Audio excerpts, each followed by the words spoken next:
Beetroot halwa செய்கிறதுக்காக 1/2 kilo beetroot எடுத்திருக்கேன். இதை தோலெல்லாம் சீவிட்டு சின்ன சின்ன துண்டுகளாக கட் பண்ணி எடுத்துக்கலாம். பீட்ரூட் அந்த மாதிரி கட் பண்ணி எடுத்தாச்சு. இப்போ இதை மிக்சி ஜாரில் சேர்த்து அரைச்சிக்கலாம். இது நான் இந்த கப்பில் எடுக்கிறேன். இந்த கப்பில் 2 கப்பு வருதுங்க. இதை நான் கொஞ்சம் எடுத்து வச்சுட்டு அரைக்கிறேன். திரும்ப இதோட இதை சேர்த்துக்க போகிறேன். தண்ணி விடாமல் நல்லா நைஸாக அரைச்சி எடுத்துக்கலாம்.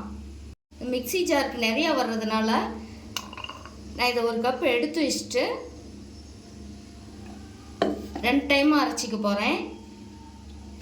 இப்போ இதை நல்லா நைஸாக அரைச்சி எடுத்துக்கலாம். பாருங்கள், கொஞ்சம் ஒரு ஓட்டி எடுத்துருக்கேன். வாசனைக்காக ஒரு 5-6 ஏலக்காய் சேர்த்துக்கிறேன். இப்போ இதை நல்லா நைஸாக அரைச்சி எடுத்துக்கலாம். நல்லா நைஸாக அரைச்சி எடுத்தாச்சு. இப்போது இந்த கப்பில் 2 கப் பீட்ரூட் எடுத்தோம். இதில் 1 கப் தண்ணி சேர்த்துக்கலாம்.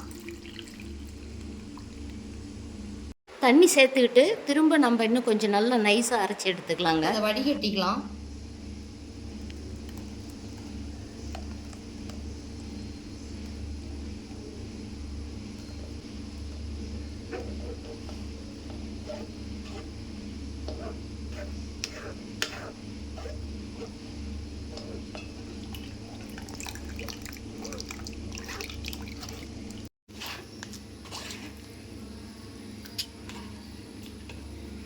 இது நல்லா வடிகட்டியாச்சு. 2 கப் பீட்ரூட் எடுத்தோம். அதே கப்பில் 1/2 கப் கார்ன்ஃப்ளவர் எடுத்துக்கலாம். இதை நல்லா கரைச்சிக்கலாம். இந்த வடிகட்டின ஜூஸ் இதில் சேர்த்து கொஞ்சமாக இது நல்லா கட்டி இல்லாமல் கரைச்சி எடுத்துக்கலாம். இந்த ஜூஸோட கார்ன்ஃப்ளவர் சேர்த்து நல்லா கட்டி இல்லாமல் கரைச்சி எடுத்தாச்சு. பாருங்கள், இப்போ இந்த ஜூஸோடு இதை சேர்த்துக்கலாம். இந்த வடிகட்டின ஜூஸோட இந்த கார்ன்ஃப்ளவரில் கரைச்சதை இதில் சேர்த்துக்கலாம். இப்போ இந்த கரைச்ச கார்ன்ஃப்ளவரை வடிகட்டின ஜூஸோடு சேர்த்து நல்லா கலந்து விட்டுக்கலாங்க. அடிகனமான ஒரு பாத்திரம் வச்சு இந்த பீட்ரூட் ஜூஸை சேர்த்துக்கலாம். ஸ்டவ் ஆன் பண்ணி லோ ஃப்ளேமில் வச்சுக்கலாங்க. இது நம்ம கைவிடாமல் நல்லா கலந்து விட்டுக்கிட்டே இருக்கணும். நம்ம கார்ன்ஃப்ளவர் இதில் சேர்த்துருக்கிறதுனால கட்டி விழுவுறதுக்கு வாய்ப்பு இருக்குது. அதனால் கைவிடாமல் நல்லா கலந்து விட்டுகிட்டே இருக்கலாம். அதே சமயம் அடுப்பை சிம்மில் வச்சுக்கணும். இது ஒரு 5 நிமிஷத்துக்கு மேலேயே ஆகுதுங்க. கொஞ்சம் நமக்கு ஓரளவுக்கு திக்னஸ் வருது. இந்த டைமுக்கு நம்ம சர்க்கரை சேர்த்துக்கலாம். நம்ம 2 கப் பீட்ரூட் எடுத்திருக்கோம். அதுக்கு 1/2 கப் தண்ணி ஊற்றி அரைச்சி வடிகட்டி எடுத்திருக்கோம். 2 கப் பீட்ரூட்டுக்கு நான் 1 கப் சர்க்கரை சேர்த்துக்கிறேங்க. இந்த பீட்ரூட் எடுத்த கப்லேயே இதில் 1 பிஞ்ச் அளவுக்கு உப்பு சேர்த்துக்கலாங்க. நம்ம நல்லா கலந்து விட்டுக்கலாம். இந்த உப்பு சேர்த்தும் பொழுது இனிப்பு சுவை நமக்கு கூடுதலாக கிடைக்கும்.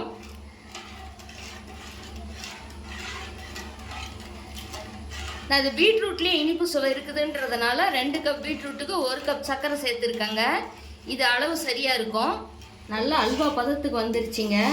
இந்த சமயத்துக்கு நம்ம 1 ஸ்பூன் நெய் விட்டுக்கலாம்.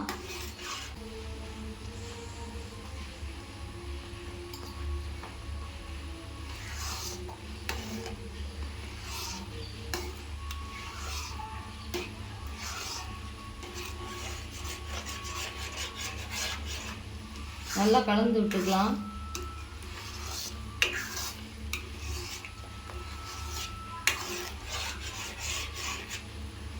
இந்த நெய் எல்லா இடத்துக்கும் பரவணும். நல்லா கலந்து விட்டாச்சு. இன்னும் 1 ஸ்பூன் அளவு விட்டுக்கலாம்.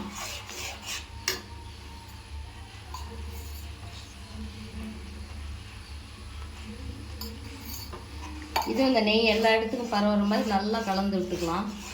இது எடுத்து ஊற்றுறதுக்காக ஒரு சின்னதாக பாத்திரம் எடுத்து வச்சுருக்கேங்க. அதில் கொஞ்சம் நெய் தடவிக்கலாம்.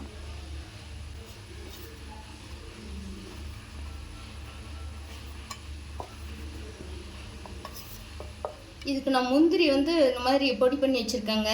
இதுக்கு எந்த நட்ஸ் நமக்கு விருப்பமோ அது சேர்த்துக்கலாம். நான் முந்திரி போடுறேன். நீங்கள் பாதாம் வேணாலும் போட்டுக்கலாம், பிஸ்தா வேணாலும் இந்த மாதிரி பொடி பண்ணி போட்டுக்கலாம்.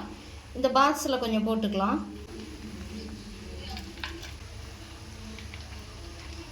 இப்போ அல்வா பதம் நமக்கு நல்லா வந்துருச்சுங்க. இப்போ நம்ம எடுத்து இந்த பாத்திரத்துக்கு மாற்றிக்கலாம்.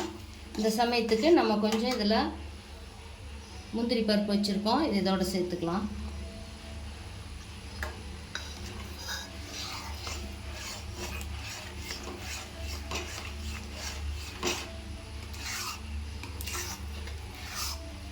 இப்போ ஸ்டவ் ஆஃப் பண்ணிவிட்டு நம்ம அந்த பாத்திரத்துக்கு மாற்றிக்கலாம்.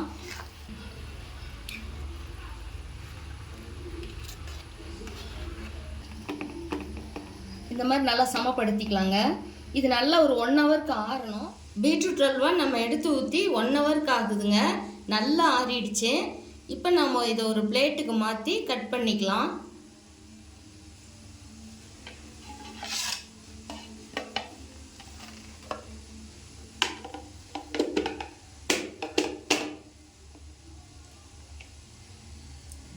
சூப்பராக வந்துருச்சுங்க. இப்போ நம்ம இதை கட் பண்ணி எடுத்துக்கலாங்க ஃப்ரெண்ட்ஸ். எவ்வளோ அழகாக பாருங்கள் கட்டிங் வருது, ரொம்ப ஸ்மூத்தாக. நான் சொன்ன அளவுகளின்படி நீங்களும் ஒரு முறை இது மாதிரி ட்ரை பண்ணி பாருங்கள். இது செய்யறதுக்கு ஒரு 20 நிமிஷத்துலேருந்து 25 நிமிஷம் வரைக்கும் எடுத்துக்கும். தண்ணி நம்ம அளவாக வச்சுக்கிட்டோம்னா இது டைம் சீக்கிரமாகவே நமக்கு அல்வா ரெடி ஆகிடுங்க. இதே போலவே நீங்களும் ட்ரை பண்ணி பாருங்கள். இந்த வீடியோ பிடிச்சிருந்தால் லைக் பண்ணி ஷேர் பண்ணுங்கள். உங்களுடைய கருத்துக்களை கமெண்ட் பாக்ஸில் சொல்லுங்கள். மறக்காமல் சப்ஸ்கிரைப் பண்ணுங்கள். தேங்க்யூ.